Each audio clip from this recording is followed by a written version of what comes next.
செங்கடலை நீர் பிழந்தீர், செம்மையான பாதை தந்தீர்.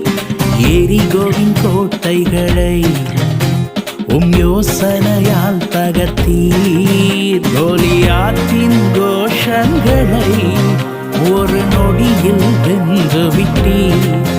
அந்த கோலியாத்தின் கோஷங்களை ஒரு நொடியில் வென்று விட்டீர். எங்கள் தேவன் நீ, எங்கள் ராஜா நீ, நாங்கள் போற்றிடும் எங்கள் கண்மலை நீ. எங்கள் தேவன் நீ, எங்கள் ராஜா நீ, நாங்கள் போற்றிடும் எங்கள் கண்மலை நீ.